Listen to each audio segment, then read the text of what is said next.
Okay, hi. Good afternoon, everyone, and welcome to the next session of the ACE series, which is focused towards the building entrepreneurial skills within the students. We are inviting some of the ACE entrepreneurs who would come and share their thoughts about their own journey and would also be able to answer your questions, whichever you can have regarding your own entrepreneurial journey, which you may have in mind for future. So today we have with us a digital marketing ace, Mr. Pritesh Patel. While we know him in person, but I'd like to give a formal introduction so that everyone is aware of the speaker today. So Mr. Pritesh Patel is a seasoned digital marketer. He has more than 17 years of experience in the digital space. He started an ad company and he also started a digital marketing training company. He's also been at the helm of some of the most important companies, which has given him expertise, which makes him a leading voice in everything digital. So when you talk about digital marketing, you'd see it is not just two words. There is a huge span with digital marketing covers, and he's considered a leading voice, in anything digital. Apart from this, his innovative ideas and creative backed by strong technical skills, because again, this is not just about ideas, it is also about implementing those ideas, and you need to have a technical acumen in order to achieve what you aim for. So with all these, he's been able to achieve digital goals for various companies, and these companies range from small, medium, as well as large enterprises. Now, his expertise in digital marketing per se ranges across various, areas as well, which I was just telling you about. So he has expertise around social media, search engine optimization, PPC advertising, mobile, as well as content marketing, email marketing, you name it, and he's an ace on that. So without much ado, we have with us Mr. Pritesh Patel, and Mr. Pritesh Patel will talk to us about his journey towards, becoming an entrepreneur. And of course, we will take certain questions regarding what could be useful for you to become an entrepreneur in this space, digital marketing. But as I said, that all entrepreneurial journeys have their own problems, their own starting problems, and you can always relate. You may not be looking at digital marketing space for an entrepreneurial stint per se, but you can always learn from experience of fellow entrepreneurs. So I think Mr. Pritesh Patel would be able to help us with that. Of course, at the end of the session, we'll also take questions from you. Whatever questions you may have regarding his journey, regarding doubts which you have in your mind about how to go about it, we'll take those questions as well. So I'll hand it over to Pritesh sir. But before we do that, Pritesh sir, I have a small question for the group. It's a small poll. Let me take that poll, share results with everybody, and then we'll start with our own questions Sure, and sir. answers. Is that okay? Works for me. Yeah. Just give me a moment, guys. Yeah.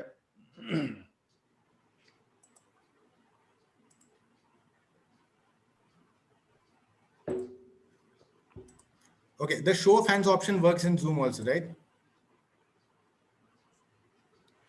Perfect. I guess so. Yes, it works. Yeah. Okay. Uh, so if I can have a show of hands of people first who feel that entrepreneurship is their cup of tea. You think that you want to become an entrepreneur, you think that an entrepreneurial journey is something which you are looking at for yourself as well. May not be immediately, maybe 3 years down the line, 2 years down the line, 5 years down the line, but entrepreneurship is what I'm looking at. Let me have a show of hands. Okay, good.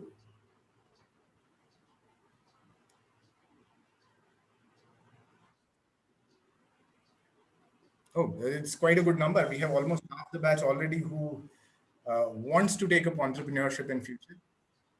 I was expecting 100%. 100% is always a bad number, sir. Yeah, I know. That is true. So the only reason is because everybody should definitely try once. Why not? That's a, It's that's a always good. great start to the session then, right? So let's Yeah. see how many more hands do we have. We have 24 hands. Let's see how many Hmm. more hands do we have by the end of this session. Okay. So without taking much time, let's get started. Pritesh sir, we'll start to first by understanding how your journey has been in this space. Sure. What Yeah. led to it, what challenges did you face, and all. So let's start with days back. You were saying that in your days there were chalks and blackboards. So tell us about your journey as an entrepreneur and how it started. Brilliant. So welcome all the students. I'm so glad talking to you guys. And one thing I can say, share with you is what took me to reach to a certain level. I would say 17 years. Fairly happy with my career, with where I am in my growth path and everything, personal as well as professional. You guys have an opportunity to do the same in just 5 to 6 years time, right? So you're going to take the leap of at least 10 years what I took more, right? And I'll be very honest, I'm not a guy who get the grades who are like 80%, 90% and all. My wife is, no doubt. But I was an average student, right? And still I still consider myself as an average person. So as an average person, if I feel, and I always give my example, if I can do a decent job in my life, in my career, at the age of 42, I guess anybody can do it, right? I'm the benchmark. You guys can take it as the lowest. कि ये कर सकता है, तो anybody can do it. It's like that. So take it that way and move forward, right? Because grades and everything is great. I'm not saying grades are bad. Always go for good grades, no doubt about that. But even if you don't have good grade, doesn't mean you'll not be able to do something in life, right? So I used to keep telling my daughter, right? So they don't have a grading system here in Canada. I mean, they don't have a percentage system. So in India, obviously, we used to have those grace mark. I don't know if you guys have it or not, but in our school time, we used to have grace mark. So in all of my major report card, at least I've always utilized that opportunity given by the university by taking the grace mark, right? So I got that 5 marks grace. So they push me to the next. So that's completely fine. I look back and I see all those things did not really count. What really count is your attitude. So if just to share my stuff, I mean, I started my college in 2001 2003. I'm obviously, everybody thinks I'm a RISB pass out, but technically I would love to take it as a RISB pass out. But I have done my MBA from ISB, but spent my entire time at RISB Management College. I have a great connection with all the professors over there. And something which I always learned from Professor Kalim Khan, when I used to go along with him, where I used to go and take trainings, and I really get fascinated by the way he used to take training. And so one day I told sir, saying that I would also like to take training. He said, are you serious? I said, yeah, I don't know when, but I would love to take. And then I just started working with him for 6 months, just to get the feel about how he's taking the training, what exactly he's doing, and how he's conducting the class. I prepare presentations for him for all the training. And in 2003, I worked for with him for 6 months. Then I got my break into media industry, and that's how I jumped. And I started working as a salesperson in Times of India. Worked there for almost 2.5, 3 years. Got a lot of knowledge. Then obviously somewhere in the mind, there was something called as internet. But to be honest, and I don't feel shy, at the age of like when I was in 12th standard, people in the college were talking about internet. And to be honest, I don't feel shy to tell you guys, I thought it was a magazine, because there was no mobile phone, there was nothing. So somebody said internet pe ye hua tha, internet pe this happened. I thought it must be some kind of magazine in 1996, right? And that's how I realized, saying that okay, let me read more about it. And I started reading about that in 1996, what exactly is internet. And then in 2006, when I got an opportunity to do something in internet, I jumped the opportunity. I left my job at times and I started with Yahoo, where Indian industry, especially on digital, was hardly anything. And from there, went to various companies, worked with Comly Media, worked with Facebook. And 8 years ago, I jumped into my entrepreneurship journey. Somewhere in my mind, as I said in 2003, there was always something to do on my own. And the reason I wanted to do is, obviously I felt that there will be something, if I do it on my own, I'll be able to enjoy what I do. It's like telling Tendulkar, saying that, you know what, you go and play and we'll pay you money. So obviously, when you start making money on your passion, it's a fun thing, right? You don't really feel that, oh, I have to go to office, right? There is no Monday morning blues since last 8 years for me. Hopefully from my team also. By the way, before I forget, I have Dharmendra Prajapati also here. He's our backbone of our company. He's ex Rizvi guy. Dharmendra, you can just raise your hand, so at least they will know. So he's the guy who does everything, whatever I'm speaking, whatever I'm going to talk. He's the man who's behind me. He does all the hard work. I take the glory. Okay. So net, what I'm saying is the journey started obviously in my mind in 2003 when I was passing out. And what really I feel, what really worked well for me is something which I want to give it to you all. And that's the three things which I want you guys to do it from today. If you're doing it on a regular basis, great. But if I just want to tell you those three things is read, read, and read. The only thing you can do is just keep reading. Okay, I know, and the worst part is, like, current generation have OTT, you have Netflix, you have Amazon Prime, you have various other things, right? You have social media, you have Instagram, Snapchats, and everything. Spend time on that, which is great. But at the end of the day, see what you're getting it out of that, right? That is going to be very critical. So from my perspective, what I started the journey, as I said, is 2003. Wanted to get into training. I actually got into training in 2017. So it took me almost like 13 years, 10 years, 12 years to start something which I wanted to do in 2003. And the reason I started entrepreneurship is because I got experience. I learned over a period of time. I started reading a lot. And somewhere I felt that it is more of a calculative risk rather than an overall big risk, right? Because normally when you do a management, you guys will know that any business, there is tons and tons of risk. So I started from a perspective, and to be honest, being a Gujarati, there is always that business entrepreneurship in mind. So that's what really kicked in me. And at the age of 35, I was at a high of my career. I was the as a senior level team at Facebook India, and somewhere I had to take my calling, saying that if I don't do this now, I'll miss the boat. Because at 35, you can take the risk. At 40, I won't say you take the risk, because there is a lot of other issues, right? From financially, you have family, you have to take care of a lot of things. So that's where I went to my wife and I told her, saying, I'm thinking of leaving Facebook and starting something of my own. I'll be very honest. Everybody told me, don't leave your job. That was only my family and my wife told me, saying that if you feel you can do it, you go ahead and take 2 years. I actually asked her for 1 year, saying that I just need 1 year to prove myself. If things works out, great. Otherwise, I'll just go back to my job, because somewhere I had that confidence that kahin na kahin somebody will take me for the job. So she gave me 2 years, and touch wood, it's been like 8 years plus, doing good, enjoying my journey, doing a lot of things. Started my training company, trained tons of people, and enjoy. And as I said, right, when you make money on your passion, it's amazing. Like, and again, I keep giving the example of Tendulkar. Like, you could tell Tendulkar, saying that go and hit a six, and I'll give you $1,000. Do you think Tendulkar will hit the six for $1,000? No, he'll not hit the six for $1,000. He'll hit the six because he likes hitting those sixes and the fours, right? So that's why, and then he makes money. That's exactly how entrepreneurship is. It's a glory from outside, no doubt, but obviously you're going to have a lot of midnight oil burning, lot of stress and everything. That's all parcel of life, but something which really excited, and that's how I started my journey. Sorry, sir. Tapi sir, it was a long answer, but I don't know if that makes No, sense. but it was worthwhile. I mean, I didn't know this story myself, so it was kind of enlightening for me. Uh, so, if since you worked before coming to becoming an entrepreneur yourself, were there any specific aspects of your work life which pushed or motivated you towards entrepreneurship, or was that something that हमेशा ऐसे ही था कि करना तो यही है, but you thought you'll work and then maybe go, or there was something at work life in your work life which pushed you towards entrepreneurship? So yeah, that's a very good question. So yes, the work life really gave me a lot of experience. Always there in my mind. Like, I just saw a show of hands, like 24, 25 people said they want to get into entrepreneurship. So even during my college days, I always had that thing in my mind, saying that I want to get into entrepreneurship one day, right? And work obviously made me more better in what I was thinking. I got a lot of clarity over a period of time. I got exactly how I used to think earlier.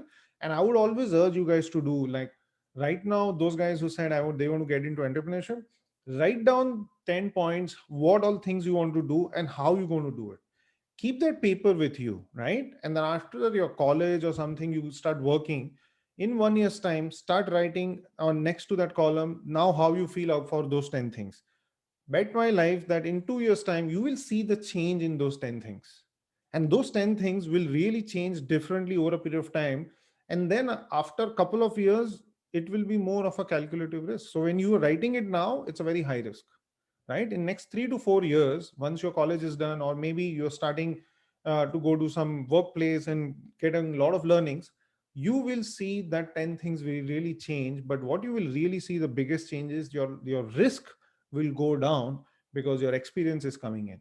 So yeah, so I got inspired. And again, I always keen to do something. I never thought that I'll do something in media, but I was very clear that I'll not be a salesperson anywhere. I will be a salesperson in something which I'm really interested in, and media was something I was very much interested. And that's why I jumped into media. And somewhere in my life, when I started at Yahoo, I was very confident that this is the place where this is the medium where I want to do something of my own soon. But that soon took me almost like 10 years. Yeah. Okay, since you emphasized on that part, quite a few times, that working somewhere gave you a clarity about what it was, and then probably it helped you to move to the entrepreneurship uh, in one way. Apart from that, understanding or having clarity about what you do. Apart from that, are there any other factors also that come from the fact that you had a work experience which Yeah. helped you into entrepreneurship? Yeah, of course. I mean, work experience definitely helps. No doubt about that. I'm not saying that I'm discouraging people without any work experience. I'm asking you guys to go and jump. If you have your family business and you're already aware about certain things, go ahead and jump. Don't need to go for work experience. But for me, I never wanted to go into my family business, right? So I wanted to go and do something of my own. So work experience really helps. The reason is because it not only helps you to get better in your domain, but it helps you a lot of things, right? For example, normally what happens is we become friends with people whom we have like-minded, right? That's how we become friends. I mean, oh, we are like-minded, then we are friends. That's exactly how friendships and everything work. Business don't work like that. So if I'm good at sales and XYZ is good at sales, doesn't make sense for me to work with that person as a partner also. The reason is because you need to identify a person who can complement you rather than who can compete with you.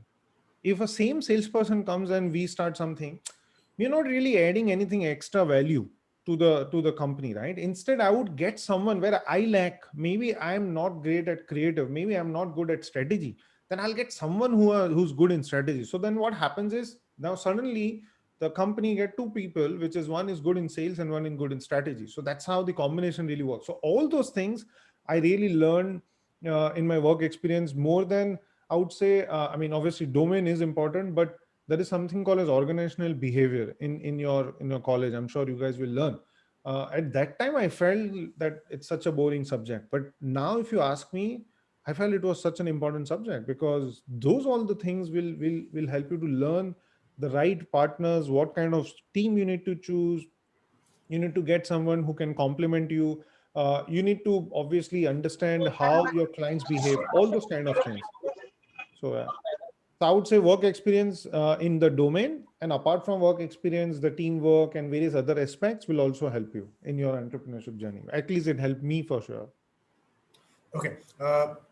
And since you've been into two different spaces of your entrepreneurial journey, you started an ad company and you also started a digital marketing training company. So, what led it to these shifts from a job to an entrepreneur in an ad company and then a digital marketing training? So, what led to this?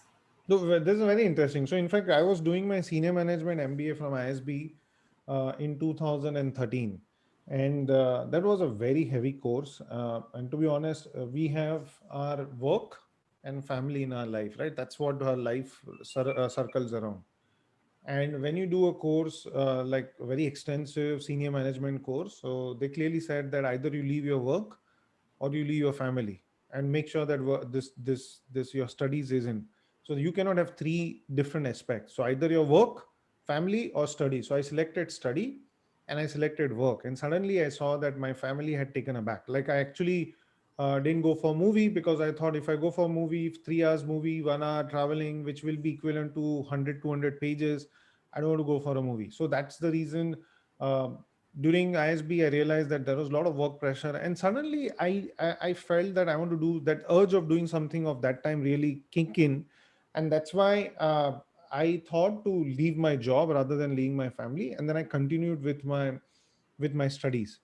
And when I was doing my studies, and then I realizing that I don't have job in hand, and I have so much time in my hand, so I don't know what to do now.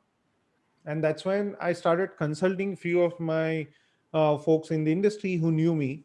And then over a period of time, the consultancy started into getting into a bigger business. So the same client said that, hey, you know what, why don't you, help us to do a couple of other things also over and above consulting. And that's how I said, okay, sure, let me take that and let me. So that's how I started talking to big companies.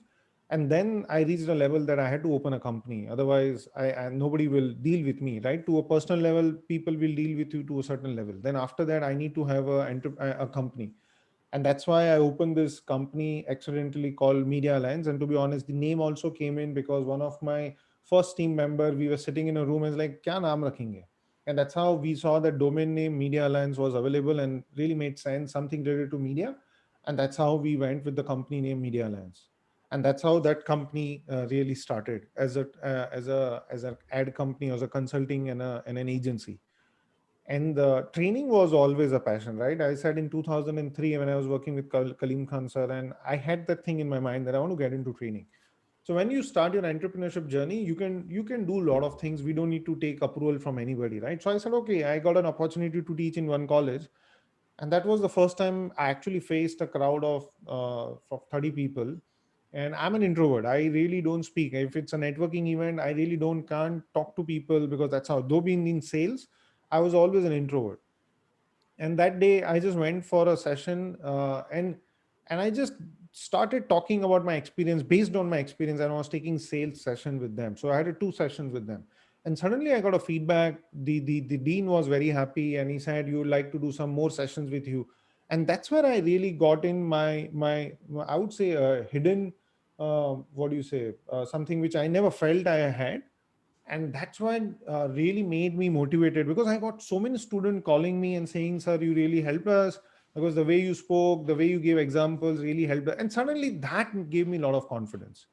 And from that day onwards, I felt, okay, let me start something. So I started taking a lot of free sessions in my office on Saturdays and Sundays.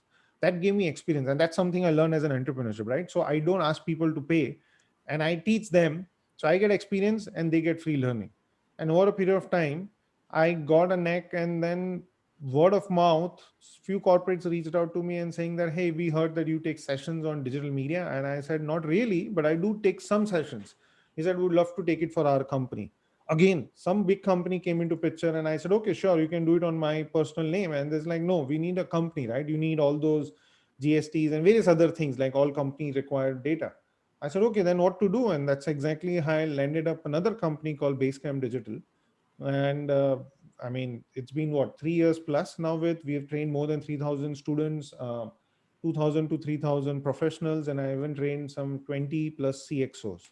So that's how the Basecamp is. And technically that's more of a passion. So you can, I did it at a stretch. I did a training, 8 hours training for 4 days at a stretch. Just wanted to see how much I can speak continuously. And I just enjoyed taking the sessions. And that's how that passion become a money making thing also. So as I said, right, when you start making money from your passion, it's the ultimate game of entrepreneurship. So yeah, sir, that's how both the companies started. So, sir, I mean, I'm going a little personal here. Yes. In the story, I see a lot of self-start, self-motivation. I wanted to do this, but I thought, what will I do in this time? So I thought of doing this. Yes. So the question is, have you always been somebody who's been very particular about spending time towards career progression, or it came to you as you moved further in your career, or maybe you started working in an area which makes you passionate about it? Yeah, very. I mean, you read my mind. So to be honest, when I was of your age, guys, obviously we had bunch of friends there. We are still close friends, right? 7 of us. And after the class, they used to decide which movie we'll go, which hotel we'll go. In IS, there is candies, right? So we used to spend time saying, candies mein jaake we'll have this and that. And I was one guy who really, Himanshu, you look smart. Himanshu, you're looking smart. Your hair is perfect, buddy. You're looking perfectly fine. Don't worry. Yes. So I'm saying, so at that time, I used to think what I will make and what I will do at the age of 30. And that time I was 22. And that's how I had written my entire thing, saying that at the age of 30, I guess I should make at least X amount of money and I should reach X amount of level. That's how I had planned my, and my friends used to joke at me saying that you gone mad, you're not enjoying life. I said, I'm enjoying. I'm just thinking something which I want to do in life. So to be honest, just to answer your question, yes, I used to think when I was in college as to how I should at the age. And guys, it is very important to have a benchmark for yourself. Okay. A benchmark where you have a goal.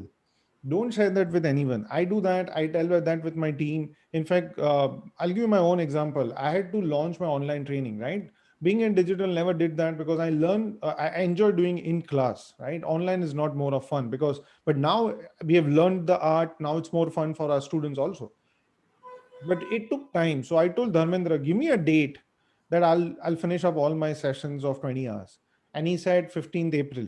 And I said, done. So that is a goal which was given to me is 15 April, and I started working towards that goal. So the moment you put something as a goal, you don't need to share with anybody. Even if it's like my brother's daughter, my niece is getting a 10th exam, and she's like, I don't know. And I just told her, I said, you know what? Put a paper, take a paper and write the number which you want to go for. And I said, give that number, put it out there, and every day go and see that number. That's it. And anything you do, just see that will that thing what you're going to do now for next 2 hours, will that thing add up to that number, will help to get that number? If yes, go ahead and do it. If no, then don't do it. Right.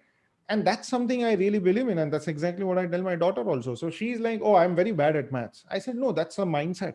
She always felt that she's bad at maths. No, but again, that's a mindset. And I told her, I said, you write a number which you want to score. And I'm just sharing my own personal thing. As of yesterday, my daughter, which was always an average student in mathematics, I just gave her a number. She said, I want to touch 95% in maths, which was big task for her. It took her 1 year. She did a lot of practice. As of yesterday, she got a result from a school. She got 95% in her marks. So guys, mind works in that perspective. That's how mind works. So if you have something as a goal, put it out there, keep reading, keep seeing every day. And if that thing will be in your mind stuck so badly, trust me, you will be able to achieve. So technically, yes, I used to start doing that when I was what, 10, 20 years old. I've been doing those things. I keep writing the goals which I want. Yeah. Like even just to share, sir, even Canada was one thing which was always in my mind. I thought, why not to start something and see if things works out? So always in my mind. But the person I am in, if I get into something, I will put in my 200% effort, but I'll make sure that it happens. It might takes 1 year more, but I will make sure that it happens for sure. That's something. It's what I have always been there in my mind, and I learned that from my dad. Yeah. So I think some of the pointers which we can draw from what you just said, you know, setting goals, Yes. be serious about it, Yes. and believe in yourself. Exactly. It will happen. It may happen Yes. 6 months later, 1 year later, but it will happen. But it will not happen had you not set anything for yourself. Exactly. Right. Exactly. Wonderful. Yeah. So this is one part of it which clearly brings out personality of you, that you're a self-starter, you're self-motivated, you set goals for yourself. That's one part of it, but life is never linear, right? Yes. There will always be bumps, there will always be obstacles which you did not imagine, which you did not plan for. So with your first company, with the ad company as well as the digital marketing training company, there must have been several challenges which you would have faced as well, right? So can you think of some of the challenges which you felt were something which you did not imagine or did not plan for or did not prepare for, and how did that affect you? How did that affect that list of goals which you had along with timeline, and how did you handle it? Yeah. I mean, that to be honest happens every day. In fact, before the sessions also, I just to share with you guys, every day I've set up my office in a way that there is a sunlight which comes every day, right? And I normally keep a lot of lights and everything when I do a lot of live sessions. I do a lot of trainings and I do a lot of videos. And I thought now I have sunlight, so I don't need to worry. And I was completely okay. And over here, like 4:30 in the morning, there is a sunlight, right? And today also this session was going on, supposed to happen. And at 5 o'clock, I got up and it was pitch dark. I was like, shit, I don't have lights. And I have this session. I just moved to my new house. Again, I'm just sharing you an example that if it's a session, I need to be 100%, right? Luckily, I had something which I put it out there. So at least you can see my face. If I switch off the lights here, I just switch on the window. Trust me, you guys will not be able to see. So something in entrepreneurship also, you plan something and suddenly happens something. COVID is another example, right? You never planned and something happened. So all I would say is always have plan A, plan B, plan C. And if possible, you can have a plan D also ready with you. If this doesn't work, I have something to fall for is this. If that doesn't work, then this, then the third or the fourth. So at least what happens is you have a lot of places where you can actually go back. Even if you fail, you have plan B. If you fail in plan B, you have plan C. And trust me, by plan C, you will succeed. High chances of your success will be very high. So you don't need to have plan D for sure, but always have those plan Ds also ready. So something in business, I would say a lot of things. And just to add here, when you start an entrepreneurship journey, a lot of people will feel that ye bhi, I can do this also. Let me do, and because I'm getting money, so let me do this. I'm getting money here, so let me do that. Don't do that, because that will take away the focus of what you are really into, right? So in today's world, if you see a lot of startups, they're doing good, they're getting a lot of fundings, and suddenly you see that startup is out of business. Why that happened? Why? The reason is because once you are a startup, you see a revenue coming in, and when you are a startup, you need revenue to survive, right? Because end of the day, you need money, you need fuel for your business. And if you don't get fuel, obviously you feel you're not going to survive. And what you normally do is you start with one focus, saying that, okay, I'm going to do business consulting in digital marketing to people, and that's my focus. And suddenly I don't get clients for a couple of months, and Tapish sir comes and say, hey, you know what, Pritesh, there is something which I want to get it printed. You will be interested something related to media or not? I don't know, but I can give you 10,000. Suddenly I start thinking, saying that, okay, I am getting an opportunity of 10,000. Let me go and run there. If I start doing that more, I will lose my focus on something which I really started my business. And then what will happen is revenue will come, maybe a short term revenue, short term gain, long term loss. Instead, go for short term loss, long term gain. Focus on something which you are strong. Make a pillar. Any business, anything like a building, right? If you construct a building, they will go down first. They'll make the pillar and then they'll take the building to the next level, right? Same way, make sure you are very focused in what you do, and then you move on. And once you are focused, once you start making money on that, and you know that you are in a driver's seat, move on to the next project and start adding. So we started as a company which used to do manage campaigns on Google and Facebook only. But in last 7 years, now we do campaign management, we do social media management, we do website development, we do SEO, we do various other things. Oh, we do creatives. So now 7 years ago, only one. Today we have 10, 12, whatever you want on digital, we do it. Why? Because now we focus, we are very strong. We know those stuff where we are very strong and we can continue, and we are starting something very soon. We are going to come up with a new division into e-commerce. Like we started managing e-commerce campaigns. Now we have started developing e-commerce websites. That's something we have never tried, and we are very confident that we can do it. And that is something only when we had focus. And I know that I'm making money in my 7 other department, so the 8 department will be a less of a risk. So always plan it out that way. Yeah, that's how I would do it. Okay, so extending this a little bit, since we're talking about digital marketing space, it's a service business. So of course, the resources make a very important part of it, because that's how you Yeah. deliver products. Right. Then there are clients, because that's where you get your money from.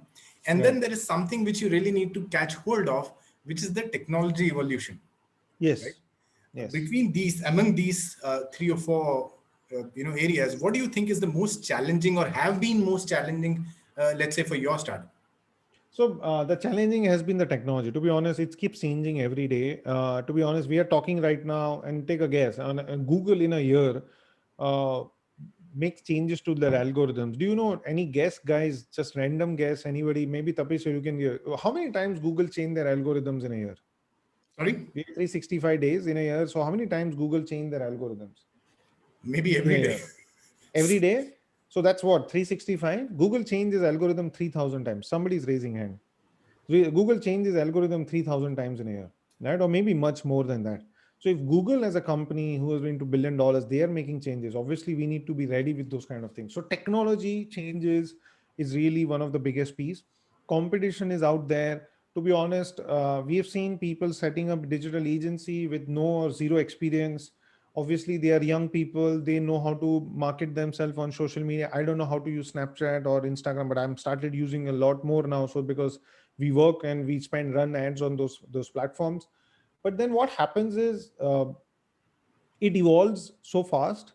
It's very important to keep up to the speed, right? You need to keep reading yourself, and as I said, read and read. At this age also, I read a lot of stuff. We share with our team. Our team share with us a lot of information. And guys, just to share, since a very interesting point came, I was doing this case study at my ISB and something related to Infosys, right? And we all know this company, Infosys, brilliant company, doing amazing, $1 billion, like you can't even think, like listed company and all those things, right? But technically, when you look back, it's a great stuff, no doubt about that. But now just look and understand what they did and how they did. What they did is they knew what the business they were in. The 7 people started Infosys. They knew they were working in a company. They knew that this is going to be the future, and they knew what's going to happen in next 5, 10 years. And then they realizing that why don't we start something of our own? And because this is going to be the future. So when you read the data, when you start reading more and more, you will be able to predict what's happening in next few years. And if you start betting on those things, some of the things will work, and then you'll hit the jackpot, right? So read. Changing of data technology for a company for like us in digital, yes, competition, clients always ask for reduction in fees because of various reasons, COVID or non-COVID, they always want to pay you less. Technology is evolving, competition is growing, so that's how you need to keep up to speed with all those things.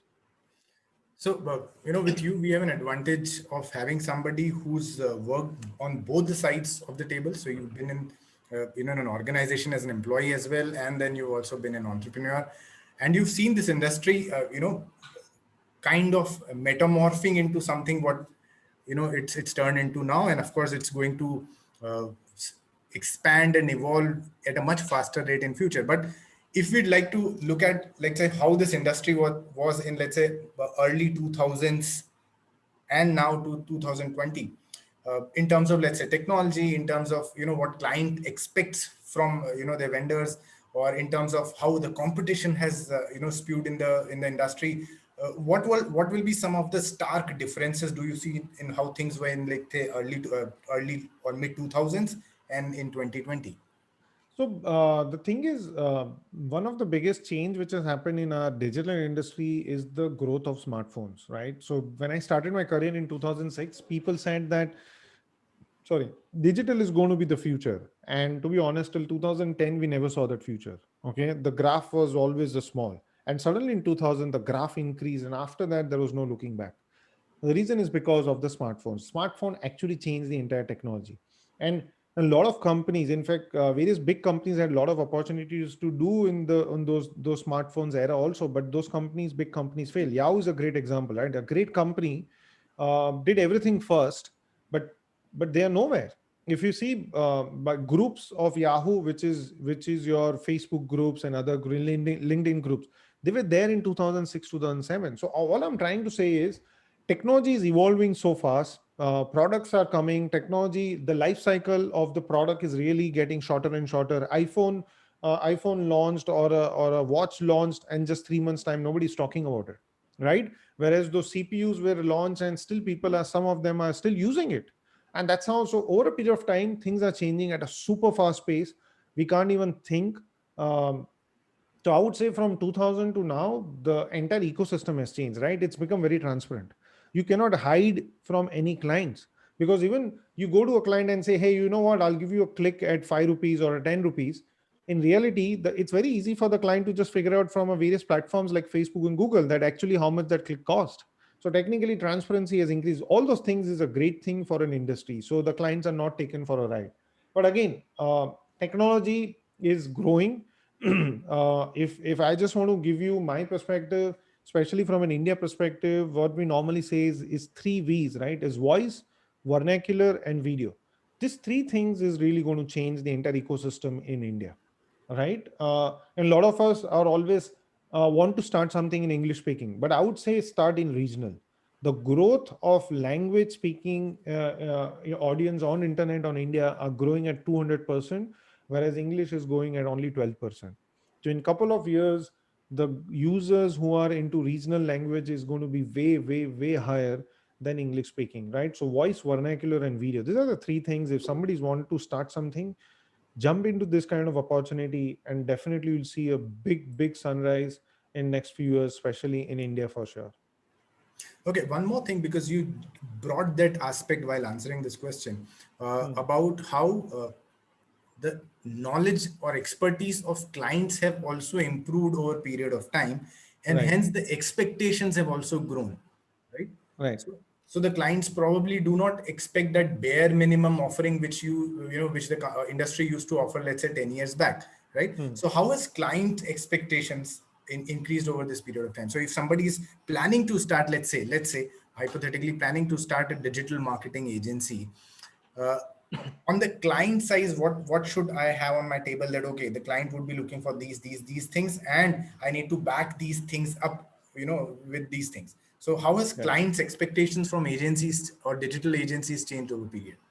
So, clients' expectation, to be honest, has always been growing. What they used to expect earlier in $100, now they are expecting the same in $20, right? So that's how the entire ecosystem is. So, in terms of requirements, obviously the momentum has really moved fast. Earlier, when we come out with any strategy on social media, we used to have enough time. Now the expectation is like I need it in next couple of days, and the strategy should be such that you tell them the end goal of sales, right? So earlier client were not really asking for a sales from digital, but now every clients, if you see, they're expecting, if I'm going to spend $10, how much sales I'm going to get. So that's how client has also evolved. They also know it. And to be honest, even clients are learning. Like a lot of people at senior level at clients, they're not really aware about how digital works. But then the young audience coming, young people coming in their team, they're also getting much equipped with a lot of information. So earlier it was easy if you want to play around with client and take that extra time and everything, but now it's not. It's going to be very open. Client knows much more than you, because everything is out there, right? There is nothing as secret. Everything is available online. Earlier obviously there was no social media, so you have to do your own research. Now just go online, just Google it, and you'll get thousands of articles related to what they are you are talking about. So you can't really bluff if you're doing something. So those challenges, when I say if you're planning to do stuff of an agency kind of thing, you need to be really good in what you're going to offer to your client and really tell why you are different compared to others, because there are millions of such other agencies out there. So those are the things. It's very transparent, it's very quick, and client knows everything right now before you can even tell anything to client. Okay. One last thing on how things have changed in last 20 years would be on the competition side. Now, Right, it being a service business, the capital investment is not huge. I mean, somebody right, can start a very right. niche digital service agency. Uh, does this also mean that the competition has increased exponentially, or you think that there have been many niches in which different agencies offer, and still there is the pie is big enough for everybody, or you think that competition is intense now? Competition is definitely intense now. To be honest, not only in agency, in any business. So that doesn't mean you don't start your business. If you believe in yourself, if you have your ideas and really have the right kind of resources, I would say just jump. Not necessary. If somebody cannot do it, you cannot do it. Not like that for sure. So you need to have your own clear focus and line of sight. And I would say competition is even there on coaching. Like for example, everybody on Instagram I see is coaching. Instagrams, people I've seen with 5,000 followers or even few hundred followers, everybody's an Instagram coach. They're actually going and teaching someone. But what I feel is, I mean, I'm not saying they are bad, but the only thing is they just jump the things because they felt there is an opportunity. Whenever you start a business with an aim to make money, trust me, you'll never make money. Okay. And any startup, if you see, if a startup starts with with a mindset of selling my business to somebody and make money, you will run your business with that perspective only. You will only show something which is good. You'll not really have a strong pillar. This is what I firmly believe. If you believe that you want to take your startup to a different level and really keep growing that startup, your startup will be completely different. I work with a lot of startups, and the founders will say, oh, my intention is very clear. Let me reach to a certain level and I'll sell it off that company. I'll never invest in that company. The reason is because the startup founders aim is very clear. They want to make money and push off. So the way you're going to sugarcoat your entire proposal is going to be very different. Instead, if you see your own blood, like you need to run your business as if you're going to run for next 100 years. Maybe your next few generations will keep running your business. That's how your pillar of a business should be. Otherwise, you are just making a business to sell it out, and that's one of the reason why so many startups are getting failed, right? In spite of getting so much funding. So those are the kind of things which are very, very critical. So everybody is a coach. There is intense competition, no doubt. But I feel if you do it in the right way, if you are consistent, you will 100% see the light which you are supposed to get it, and you will get that kind of success. Don't worry with those competition. But all I'm saying is just don't be a me too. If somebody is doing it, let me also try it. Doesn't make sense. If you feel you can do it, you can, like, 24 by 7, 365 days, if you can do that stuff, just jump into it, because over a period of time you will definitely see result. Okay. So we did talk about the technology evolution. We talked about how the client's expectations have changed, and we also just talked about the competition getting intense. So then the most logical question after that would be how conducive it is in these times to start up in a digital marketing space. I would say there is always no wrong time. You can always start. And as I said, that you can start your business from your own room. You don't need any space. And digital world, to be honest, my own example, right? Basecamp Digital, we used to take sessions in person. Now we take all our corporate training sessions in online, and it works pretty well. So technically, if you're good at something, again, it all boils down to what I said in the start: read, read, and read. If you're really good, and guys, you know what? The biggest advantage which you can get, which others will not get, is the human behavior is such that we don't read. Nobody reads. The reality of life. Nobody reads. Okay. And I can tell you, every batch of mine is full. Why? Because people pay for me to tell them knowledge which directly goes into their mind and they can implement. Technically, what I'm teaching, it's all available on YouTube, Instagram, everywhere it's available. Go and online on YouTube and search how digital marketing works or courses on digital marketing. There are so many free courses available, right? But then obviously that doesn't mean I'll not start my business. But I started my business and I said there will be a certain way I'm going to teach, and that's going to be my USP. So today, word of mouth has become so big for me that I keep getting lots and lots of clients. All my corporate clients, whatever we have signed, is all through word of mouth, not through an advertising. Though I know I'm in advertising industry, but word of mouth is the strongest. So if you believe in what you're going to do it in the right way, and as I said, make sure your knowledge is really, really high.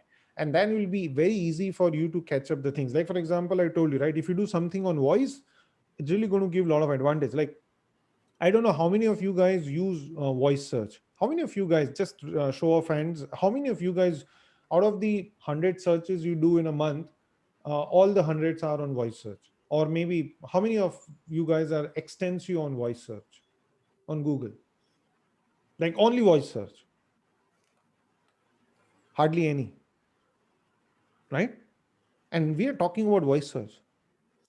So you guys must be feeling that I'm just bluffing. But reality of life, this is when I go to Rizvi. I used to teach you guys at Rizvi also. And I used to ask my students saying that how many of you do only voice search? Hardly 1 or 2% will raise the hand. Then where the hell the voice search is growing? But go to your place. There will be a kid, will be 10 years, 12 years, 15 years. Ask them whether you do a voice search or you actually type. All of them will say voice search, right? I learned this from my daughter. To be honest, I teach digital, and one day she was doing some science question, and I was typing on Google, and she's like, "Oh, hold on, what are you doing? Why are you typing such a big long question?" And she's like, "Okay, Google," and she said, "I was like, wow, I never thought about it." I said, "I myself don't do it, but they are doing it." So if you're planning to do something in voice search, if you ask all your friends, everybody will say, any waste hai, voice search ko karta nahi hai, it's a waste of time, don't get into voice search. But reality, that's not your audience. Your audience is the guy or a girl who's 10 years. In next 10 years, they are going to be the person who's going to have a purchasing power, and they're going to be your future customer. And if they are on voice search, you better be on voice search. So that's a simple example that how you need to start thinking, not from your perspective or people around you. You need to start thinking from your audience perspective, your customer perspective, who are going to be and how they're going to be. So if you ask me, in next 5 years, voice is going to rule. we are going to be a small portion who are going to be in typing. So we'll always have an opportunity to type, but like a lot of time, right? The way we use our mobile and our parents use our mobile, we use extensively, they don't use it. Same way, they will use extensive voice search, we will not use voice search. But those are the people who going to be the future, and that's how companies like Google and Facebook going to make money from them. So that's how technology is evolving. So those are the kind of stuff which is happening. Yeah. I think brilliantly put, sir. There's one point which I would want to emphasize on, which you just said. A lot of us, when we think about starting up or creating a new product or service, we'd look around and we'd see, acha, this is something we can do. We'll imagine. Instead, look at how customers would be behaving in, let's say, next 5 or 10 years, and Right. create a product for them 10 years from Exactly. now or 5 years from now. And I think this is a brilliant takeaway from that point. Yeah, and Sir, also one part just to add, sir. Lot of times now we don't like devil's advocate, right? You guys all know devil's advocate. Like I have some idea, I go to Tapis sir, मैं बोलो, sorry, this is what I'm planning. What do you think? Tapis sir says, brilliant idea. I like Tapis because he's actually echoing what I want. Okay, and I go to Shreyas and ask Shreyas, hey Shreyas, what do you think? Shreyas, are you serious? Are you out of your mind? This will never work. This is so crazy. There are 10 things I can identify which will never work. I don't like Shreyas. Why? Because he's not doing or reading what I want to do. We always look out for a people who are like-minded because I want social proof to do something. Then I'll say, oh, Tapish told me, definitely that's how I'm going to do it. Don't go with that. Instead, I would say go with Shreyas, because devil's advocate will make you tough, will give you tough questions, will not be able to answer. But if you learn something to answer those and go back to Shreyas and say, hey, what do you think now? It's like, now it makes sense. Chances of your survival will be very high. So we normally run from devil's advocate kind of people. So the guy who are very critical to your idea, go to a guy who will rip off your idea. Don't go to a guy who will always say, like for example, if you're starting business, don't go to your parents and say, Papa, Mummy, I'm going to start my business. They're always going to support this. They'll always give you money. Go to a person who will rip you off, and then ask that person. Like I start something, I go to my few friends and I say, okay, start killing this idea completely. Ask questions. And you know what? They ask so many questions. That is my Bible to make sure that when I start my business, all those things are taken care. And if that is taken care, trust me, you are game. Then you are not going to fail for sure. So now you started taking calculative risk. So that's the difference which I would say. And second thing, if you're starting your own business, I've seen a lot of entrepreneurs, they raise 5 lakhs and they are on cloud nine because they raise 5 lakhs and they feel, oh, somebody approved it and say funded money. I said, you are a foolish, because you gave away your equity to somebody in just 5 lakhs. There is something called as friends, family, and that is triple F funds, right? FFF. But normally in real world, in angel investors world, we always call as friends and family funds. But there is friends, family, and fools. There are three the people. Fools are the one who initiate and put money. Like for example, Tapish sir is something coming up with something. He's a great friend. I know he'll be successful because of his pedigree and my relation with him. I pump money. Tapish's parents will pump money. That's friends and family. And then there are fools who just feel that Tapish ne kuch bataya, acha bola hai, dal do. So those are the kind of funds, right? So always make sure you go after friends, family, and fools. I will not say, nobody says fools, but it's always called friends and family funds. Go for that funds first. The reason, when you start a company, they will not ask you 10 questions. They will not tell you that, oh, where is your sales going? They will not be on your head saying that, hey, you know what, go and take that extra thing. Don't be so much focused on only two things, rather than go for the other two things where you're making money, because they are not going to ask you those questions. They are friends and family. If I give 5 lakhs to Tapish in his business, I'm not going to keep calling every month saying, can you tell me what is the sales? Oh, it's okay. I know him. There's more of a relation. I'm sure he'll make it good for me. And tomorrow, for God forbid, things doesn't work, my relation is not going to go away, because it's okay. I bid my bet and it doesn't work. That's how I have also burned my hands. But the moment you go to an investor, they will force you and tell you everything what you need to do it. Oh, you know what? Why don't you go there and talk to them? Or maybe you need to start doing this, a couple of other things also, because a lot of people are doing and they're seeing revenue. So suddenly your focus is started getting loose. And that is one of the reasons a lot of startup has actually failed, because these founders don't have ability to run the business the way they want. Instead, they run the business as per the investors, and then there is no game. You don't enjoy. Now there is no passion. Then there is no feel like Tendulkar ko jabardasti say, if I go and tell Tendulkar, you know what, cricket is going to take time, go and play kabaddi. Tendulkar will not be smart in kabaddi. But just because I pumped money in Tendulkar, I'll say, no, I need, because I'm getting an advertiser on kabaddi. You better go and play kabaddi. Output will be zero. He will fail because it's not good for that. He's not meant for that. So that's why always, if you're starting business, put your skin in the game, put your own money, put your own efforts, put your own money first, and try to make sure you have your own equity. Zerodha is one of the example, right? Those guys were making money, making big salary, a lot of fuss about all those things. They earned it. They have not raised equity. They have not taken money from anybody. They can have entire money to themselves because that's their own business. That's not like private equity funded or a VC funded. That's the difference. So if somebody comes and say, I want to pump money, run away from that person. Brilliant, sir. So I think very many bits and pieces about how you would run it to make it successful. But sir, I'm sure you would also seen a lot of examples of people starting up in digital marketing space, failing, shutting shop, and going back. Yeah. What are the common reasons for those kinds of, I don't know, I don't want to call them failures, but those kinds of outcomes when So people come in and had to shut their shop and go back? Yeah, I mean, I would say there is nothing wrong in that, to be honest, because I would always say, and I keep telling my team, saying that keep trying things, fail in this, but make sure you learn from the failure, right? That failure will teach you something which, trust me, even management college will not teach you. That's the biggest advantage of the failure. And in today's world, I guess I always give more weightage to the person who has tried something of their own. Like, if I had to hire a person who has done a business, failed in the business, I would hire that guy rather than a guy who has a good score in a college degree, because I know that guy has an appetite to risk. Like Google does that, right? People who have done entrepreneurship, and even if they fail, they're fine to hire those kind of people because they think differently. They are able to take the risk. So failure will be there, part and parcel of life. What is critical is to move on, is what I would say, and learn from those failures. That is how I would take it. And yes, there is, like, I wouldn't say, we've also tried lot many things and it didn't work, and then we go back and say why it didn't work. That is very important, to understand why it didn't work. So that's the learning which nobody will do. Like, for example, I started business, I worked with few people, started getting into partnership, didn't work. It was a failure. I mean, I learned that how not to do business with people who are not like you, like-minded. So those are the things, is completely uh, uh, it's more of a learning. You don't, I mean, nobody should feel shy. I have my friends who started their own companies, didn't work, COVID hit, they went back to work. I don't think so there is anything bad about it, but then he learned as to how not to do certain things. So this is more about, somebody putting himself or herself into this, and because of circumstances or because of any other thing, it not working out. But on the other hand, what have you seen from your experience that it did not work because of this one, two, or three reasons? So Okay. what are those aspects?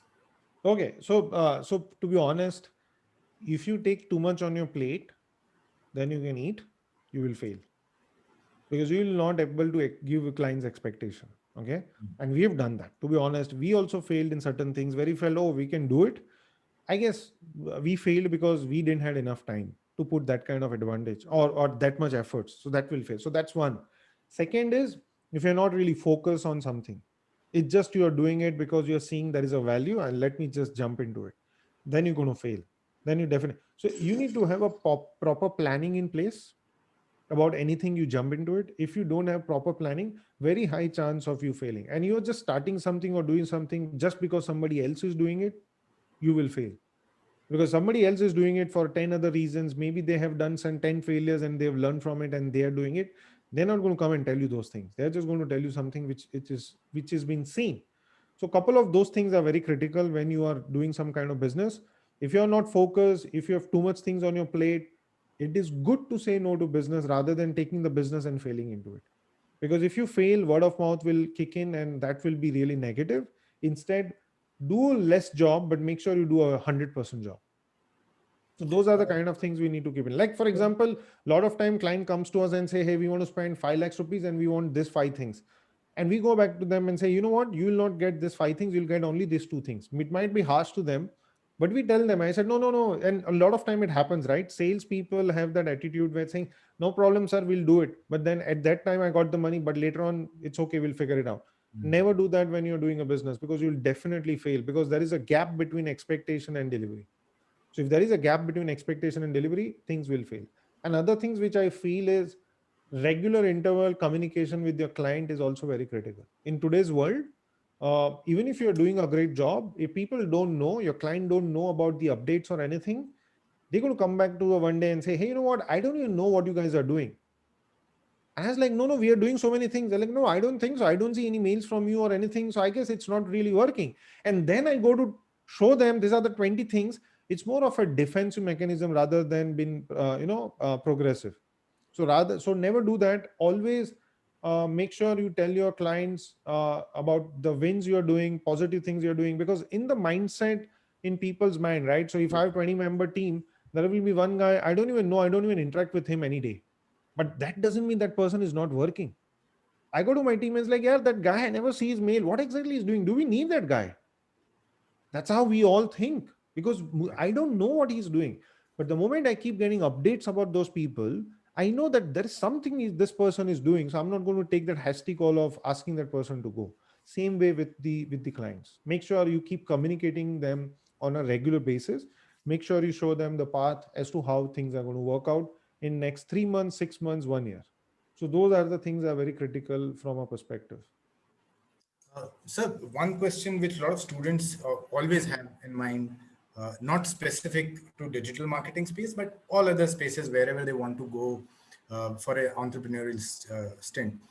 How important is prior work experience? And even if it is it a compulsion or a mandate that you should not get into? And let's specifically talk about a digital marketing service kind of a thing, that you should not get into it without having a prior experience. Is it something like that, or you can still manage out of it even if you don't Uh, have work experience? Yeah, I would say in digital, I would always say work experience always help. The reason is because you don't need to be a techie. I'm not a techie at all.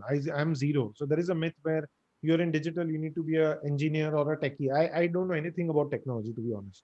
So it doesn't matter if you're a techie or not, but the experience always help, because the industry is so large. There are so many different, what do you say, aspects and components of digital marketing, which one needs to know, and that is always possible when you are in the job.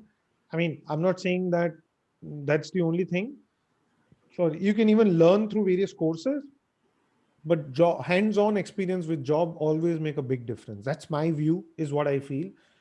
Because and again, I've seen a lot of coaches on Instagram. Okay, so I see some coaches who have experience in some field, and they are doing coaching. They're doing it much maturely and smartly just because they have few experience. And I've seen some coaches just pass out of college and they become on Instagram and they started posting every day, and they got 10,000 followers. Obviously people will reach out to you, you will might get some wins, but then you need to think that will you be able to continue this for next 10 years? If the answer is yes, go ahead and do it. But if answer is no, then obviously you need to think back and realizing that, okay, this is going to be for short term. How I need to make sure that my pillars are strong for long term. So even if you got few clients on board, you don't have experience, I would always urge to go and keep reading. Like today also, we keep reading a lot about digital marketing. Like I myself learn Instagram, we run ads, but organically how to grow, all those things. I myself is learning on a daily basis. I share with my team shares with me, and then we do those things and we regularly keep updating ourselves. If you don't do that, then definitely it's not going to help. So technically, out of my perspective as a person, I felt work experience always helps to understand various aspects of life in even jobs, and then jumping in it is much easier. I would say it will be more calculative risk if you have work experience, because before starting a business, I would say always have couple of clients ready with you, right? Because when you jump, trust me, if I go to a client and say, hey, you know what, I'm planning to start my own company in next 1 year or maybe next 2 months, everybody will say, yeah, yeah, you start, I'm there, I'll give you my business. Okay. If I and then the time came and I go to that guy and saying, hey, I've started my company, can you give business? You will see 10 different reasons for not giving you business.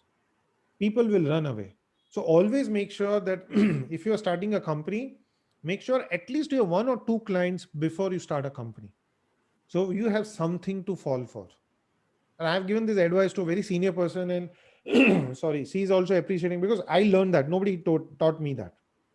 But I learned that if you have one or two clients who are ready to do business with you before even you're launching your business, you are in a different environment altogether. You don't need to worry about business because you already have something to do on day zero of your business.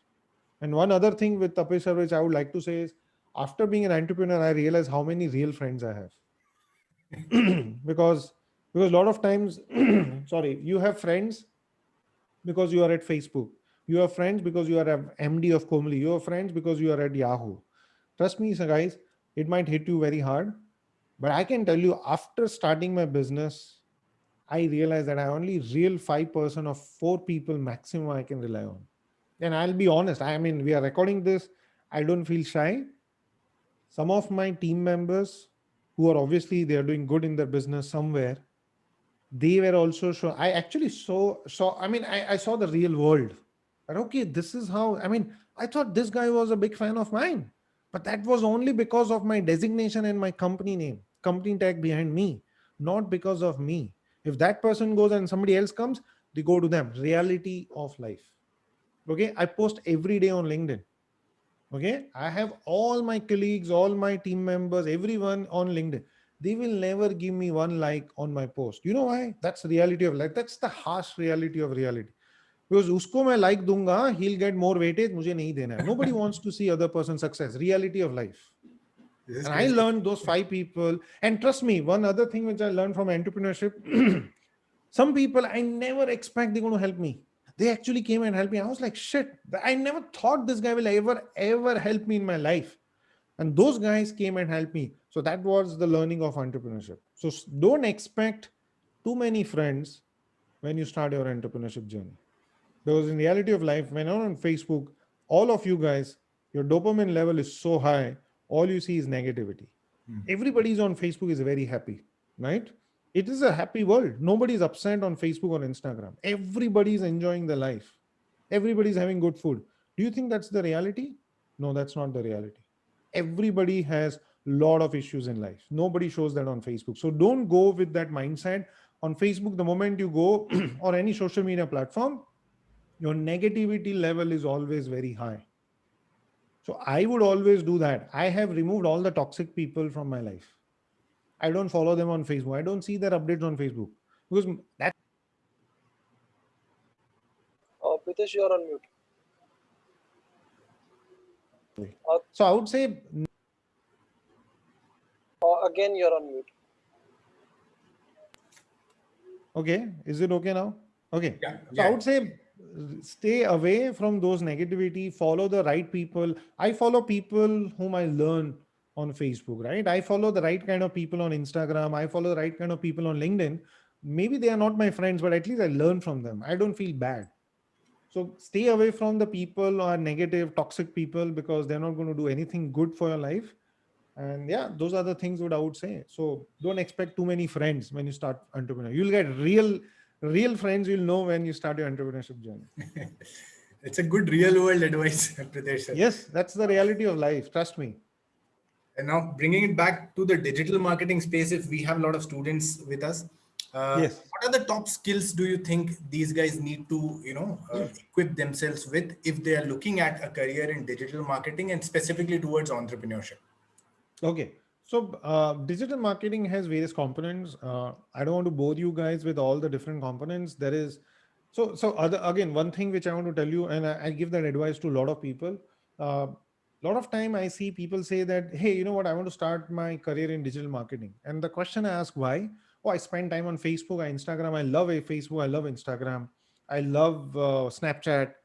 And that's why I want to start. Don't do that. If you do that, you will fail. You will not like it, right? And I'll give you an analogy, very simple. You go to a five-star hotel and you love the ambience, right? You get everything at a click of a button. You ask something, the guy is there to help you. You ask for a coffee, you'll get extra biscuits with it. You say that coffee is not good, they'll get you a new coffee without charging you extra. They make your experience very amazing, right? That's the great experience. And that doesn't mean I want to work in five-star hotel, because when you go to a five-star hotel, you are a receiver. So when you are on Facebook as a user, you're a receiver. You are just spending time for fun. But when you are in work, you want to work in a 5-star hotel, you don't see those yellow lights, you see white lights in the kitchen. And that reality is very different from what you see outside. There is a guest who's receiving, there is a person who's giving the service. So when you work on a digital, you're going to give service. You're going to not work on the Facebook, which you see now on your face. You see actually something which is much behind, which is more of Excel sheets and a dashboard. So that's the reality. So when somebody comes to me and say, I want to work in digital world, I say reality of life, welcome to digital world. You don't see your Facebook newsfeed, you see only dashboards.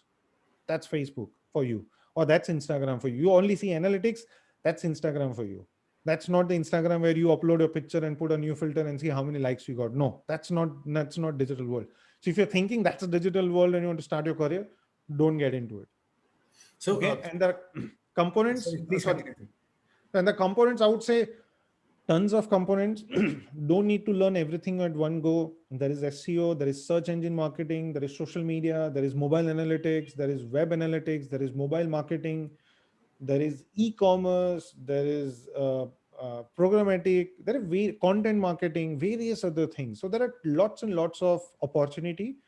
You identify what really works well for you and take that niche and get more deep dive into it and start making your career. And each of these components you can make your career. I've seen people making the career only in SEO. I've seen people making career only in search engine marketing. I've seen people making career only in social media. I've seen people making career only content marketing. So learn the different, but I would urge you guys to learn all the components first, because I don't know right now which component is really my calling. So learn all the components, get into it, see what really excites you, and then deep dive more into it and keep reading more and more about it. Yeah. Sir, Can you get it? Yeah. this is extremely important for people trying to work in digital space. If I kind of segregate it from digital working in digital space and starting a digital agency or a digital marketing service agency, what additional skills do you need if you want to start up in the space? So startup in the space, again, I would say knowledge about the industry is very critical, because when you're going to a client, they are expecting that you know everything, right? So get as much knowledge as possible. And to be honest, if you want to start, you don't really need money. All you need is your time. That's it. All you need is your time. And if you've read something, you know how to do it, just keep, like, for example, I keep posting every day on Instagram, right? I keep posting lots and lots about information related to digital on Instagram. I keep doing it because a lot of my students and a lot of my corporate training company participants, they keep saying where we can reach and get more information. So I do all those things a lot. So I do it because I read it. I just can't copy it from somebody and put it. So you keep doing those things, and moment over a period of time, you'll start seeing people reaching out to you and saying that, hey, you know what, you do this, I would be interested in what kind of service you provide. And that's exactly how you get your first client. So starting anything on digital is not going to be tough at all. But what I would say is, make sure you get really, really, really strong in that particular field. Like I see a lot of personal coaches on Instagram, right? I see thousands and thousands of personal coaches, but there are few personal coaches, young guys like you, they're really good. I actually learn from them that how they, but what they've done is they've identified a focus area and they deep dive into that focus area completely. So ask anything about personal coaching, they know everything. So do that and then start your company, rather than just starting just because somebody's doing it, let me also start. No, that will not, that's a half baked, it will not really work.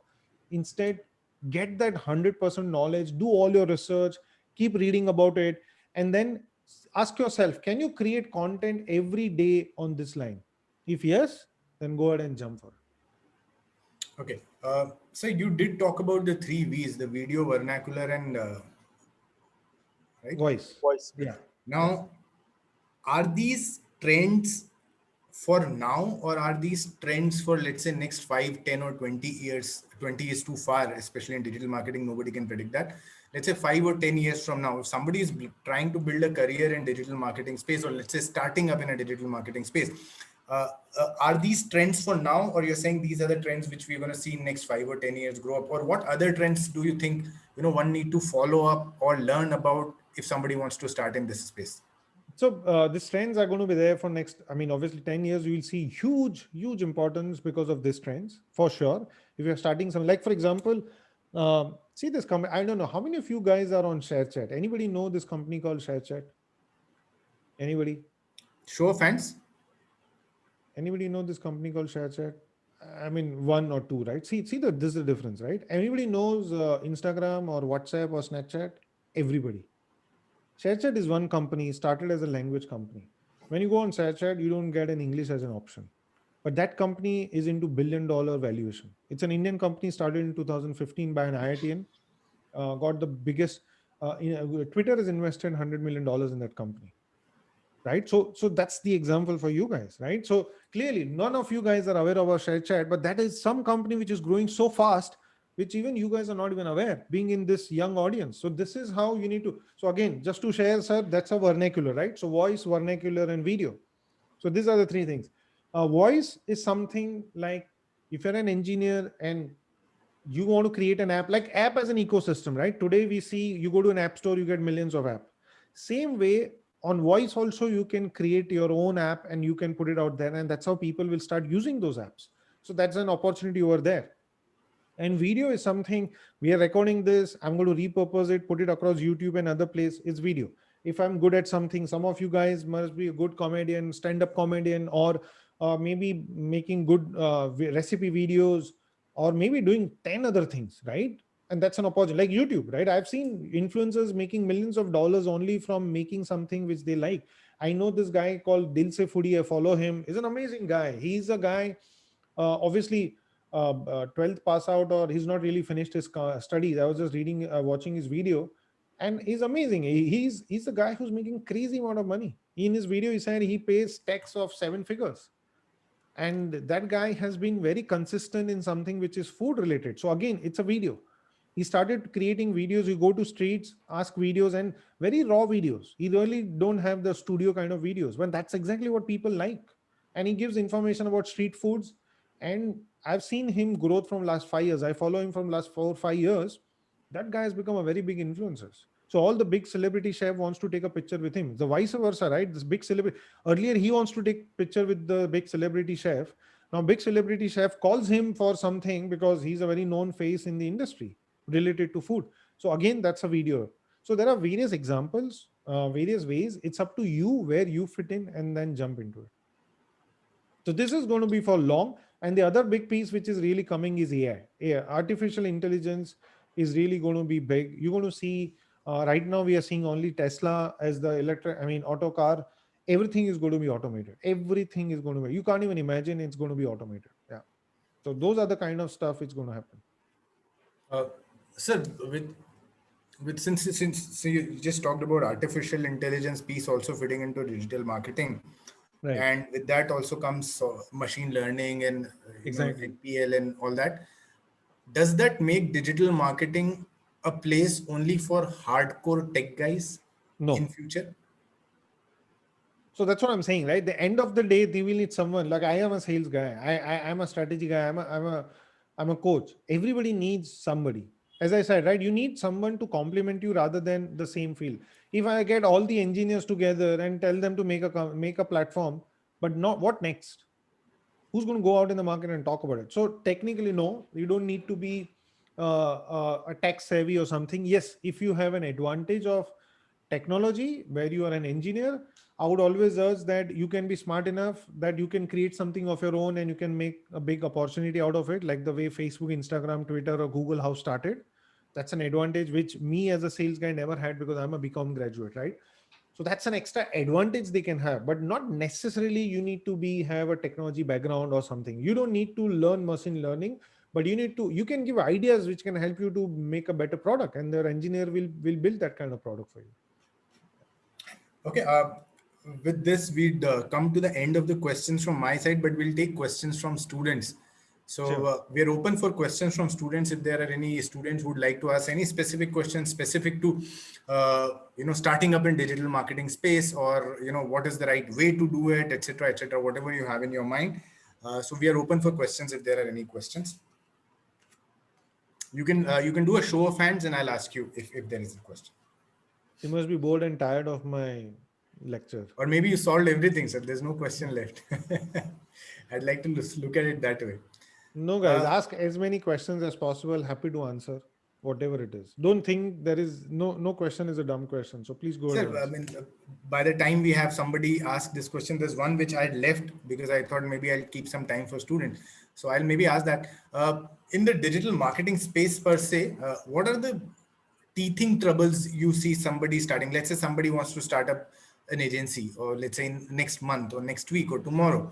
What do you think would be the first few challenges he or she will face in the first 6 months or 12 months and we need to be prepared for? To be honest, nothing from digital, but only thing is to set up your own company. At least now it takes a couple of months. Earlier when I started, it to take 6-8 months, but now it just take a couple of months. There are a lot of teething issues, guys. As an entrepreneur, don't I mean, I've seen a lot of people wasting time. My company name should be this, my logo should be this. Doesn't matter, trust me. Go ahead with any company, go ahead with any name, go ahead with some logo. But what is really critical is just start. May again, be very focused what you want to get into it. If you want to be only search engine optimization company, that's completely fine, but make sure you are 100% into search engine optimization. And when you go to a client, you can actually show them value, right? You can do free audits for them before you go to them and tell them what are the 5 things which they should do better, and that will help them. So create your complete plan, create your strategy as to how you're going to do it and how you're going to show result to the client. Make sure it is result oriented, because anything on digital will be result oriented. You cannot just say that, oh, it's happening, it's happening. No, it's all out there. Data will be able to seen. I mean, measurements is always out there. People will know how many people came onto your website after making those changes. All those things are very critical.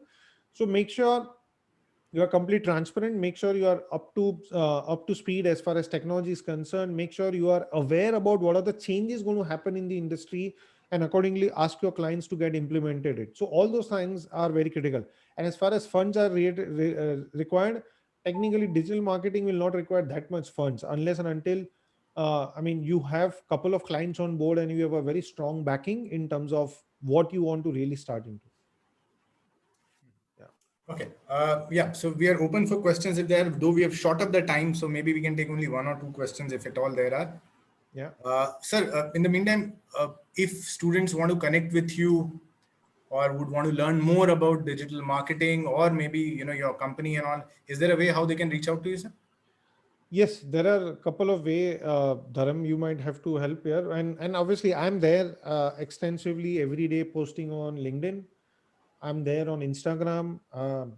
And we have a lot of blogs we keep writing on our websites. There you can be part of it and keep learning about various industry stuff and updates, which I keep doing it on a regular basis. So I'm extensively regular on two platforms right now, on LinkedIn and Instagram for sure. Yeah. So these are the two platforms which they can follow me, or they can just go and check my profile. They'll know all the amount of information happening on digital world. So I try to keep all the updates also about what's trends happening, what are the new stuff happening. I give my perspective on various other things happening on digital media, and I give a lot of I would say free knowledge also, as create content for the community about certain things like free tools to use, what are the best way to target on Facebook, and various other things which I really like the most, and I put those things on Instagram. Yeah. Tapish sir, if you could give me the host, I'll just share the hand raise. Yes, please. Yes, please, Dharmin. One second. Yeah, and with Dharam's idea, because we have a lot of requests from our past students and everyone, where they can get some kind of reports and all. So we've recently opened Telegram also. So where we have huge amount of people in just 2 days we have got. So that is also something we're going to share a lot of reports and everything. Yeah, guys. So yeah, yeah, Pritesh. go ahead, Dharam. No, so in case you want to, get on LinkedIn and follow Pritesh. So what we have done, we have created a QR code. So I mean, I'm not able to see the screen, but if you can raise your hand, how many of you use QR code, to add in people or to send a request for LinkedIn? Yeah, so the guys, again, this is the technology, right? All you need to do is go to your LinkedIn, click on the QR code, and instantly you will get. So again, a technology plays a crucial role. You don't need to carry your cards. All you need to do is just scan the QR code and you will get connected. That's how the Takes us to your profile, LinkedIn profile. Correct, exactly. Link to your LinkedIn profile. So that's something, again, this is all my team does it. I don't really think being in digital for so many years, but the young people really teach how to really use it digital. So Brilliant. Instagram was also, I was not very active, but again, my team said that why don't we put out there, because a lot of people get that kind of knowledge and advantage.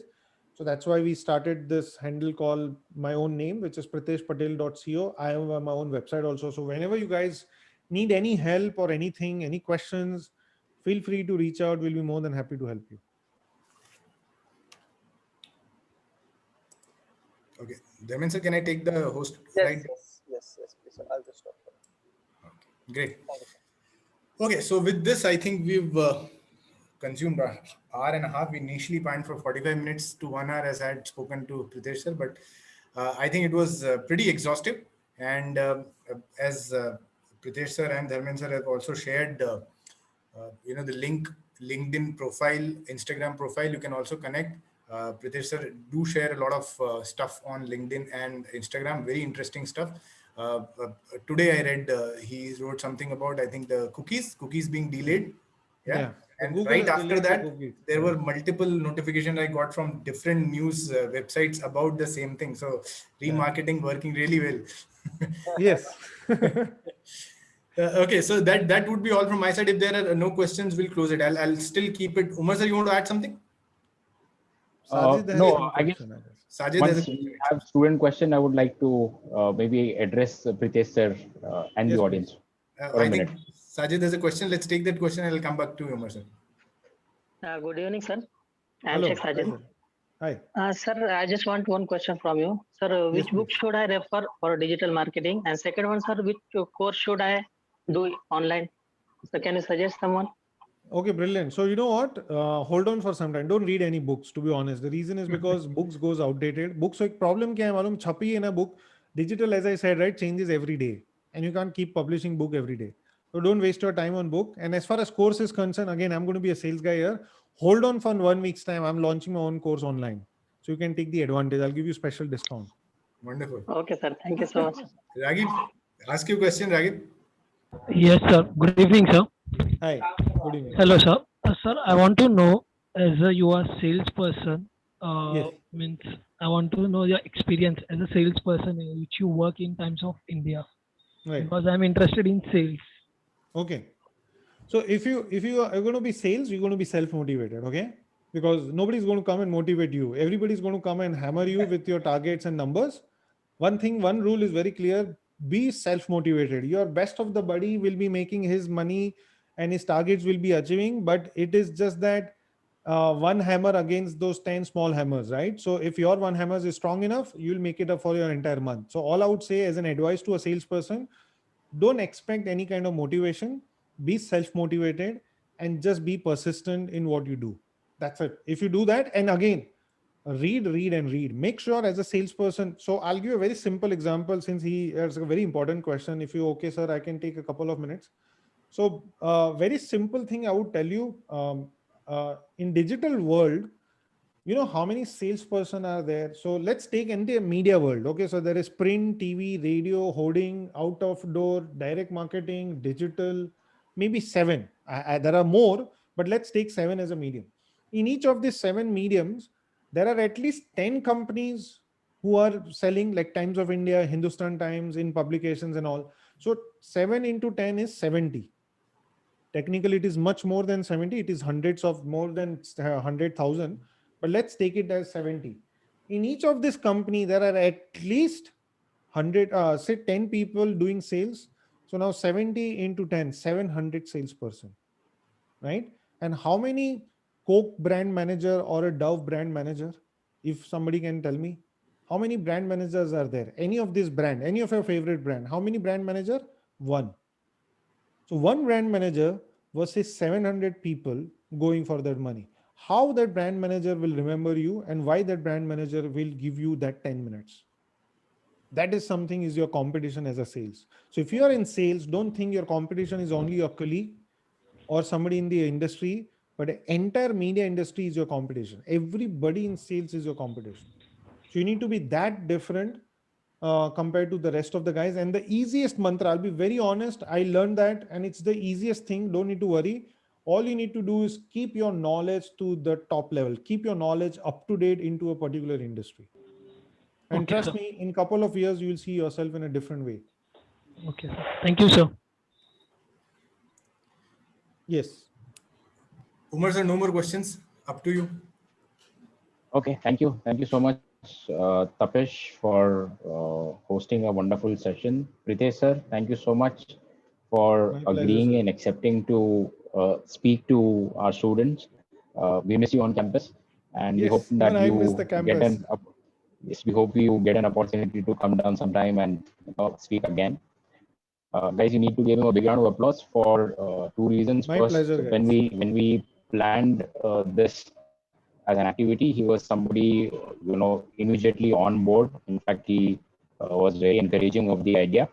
And two, despite the huge time difference that he has, it's probably 6:30 in the morning when we started the session at his end. He was up at 5 in the morning to speak to you guys.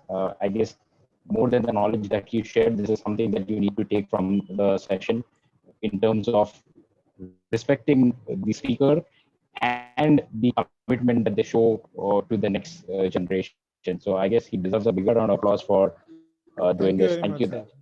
Thank Thank you you so very much, much. sir. My Really pleasure. appreciate, and we hope we have some more digital marketing sessions and classes in person as and when Yes. you are here, and we would love the When I'm opportunity. coming to India, sir, one request is मेरा एक session live रख देना team के साथ. I would love to, obviously, any students, all the students.